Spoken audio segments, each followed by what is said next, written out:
sports fans, this is Gina from Haunted Flower here to review The Blind Side, starring Sandra Bullock, Tim McGraw, and Quentin Aaron. The Blind Side is written and directed by John Lee Hancock based on the book written by Michael Lewis. Sports movies are usually very formulaic.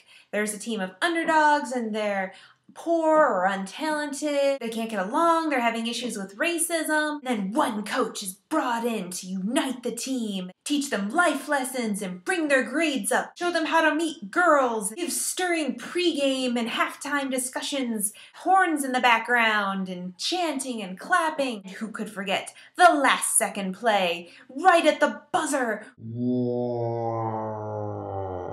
Amazingly enough, this movie does not deal with hardly any of the usual sports movie staples. We do get a training montage, but this story focuses on the story of Michael Orr, played by Quentin Aaron, who grows up abandoned in a rough neighborhood and gets noticed by the matriarch of the Toohey family, Leanne, played by Sandra Bullock. She and her husband, Sean, played by Tim McGraw, take Michael into their home and raise him as one of their own. Triumph in the odds of adversity is not a new theme in the sports world, but this movie focuses very little on the football side and stuck to the heart of the matter, the emotional improving of Michael's life as he brightens theirs. The weirdest thing happened actually when I was at the screening for this movie. For the first time ever, a reel split in our theater and was melting into the projector about halfway through. And even with that setback, this is one of the best, most moving dramas of the year. It has as much humor as heart. Sandra Bullock is back. Thank you, thank you, thank you.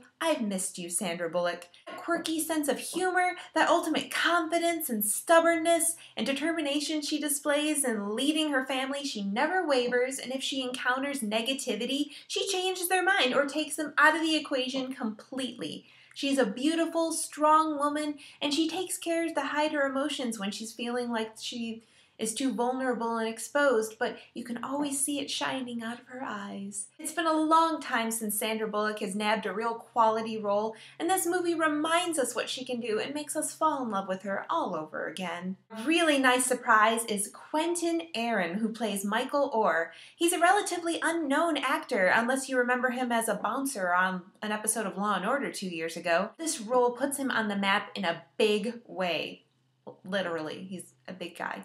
But this quiet, soft-spoken, meek character, his eyes almost shrink-wrapped in tears, reminds me of a younger version of Michael Clarke Duncan from The Green Mile, with this gentle giant mentality and sweetness. He doesn't smile often, but when he does, he brightens the entire room. He actually cracked a joke during one of the few football scenes in the movie, and he nailed it so well that I wanted to laugh and cry at the same time.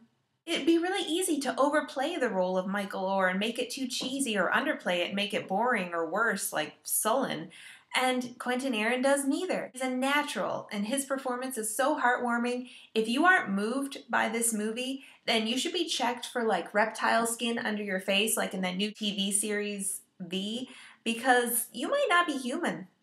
Tim McGraw plays one of those husbands behind a strong woman who are there to support and agree with everything she says, but love her for her passion and her spirit and kind of nudge her back if she goes too far. It's a fine line between playing a yes man and a background patriarch, and he kind of plays it off really well. On the surface, it looks a little easy, but sharing scenes is what acting is all about too. Tim McGraw does have a moment where he shows real passion and enthusiasm explaining his favorite poem to Michael, and it's one of the best moments in the film in my opinion. Excellent performance for a country music star.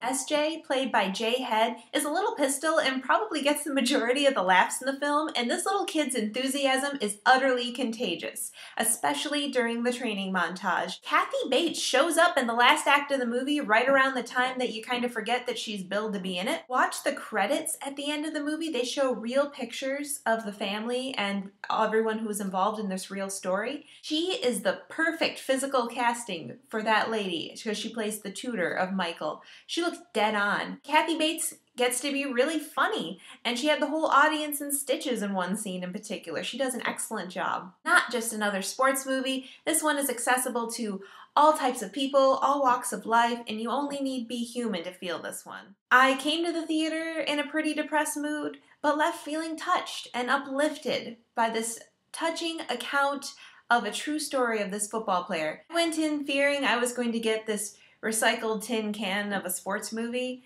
and got gold. It's cheesy, but it's true. The clock's running down, the team's losing ground. Here's a little song I wrote about The Blind Side.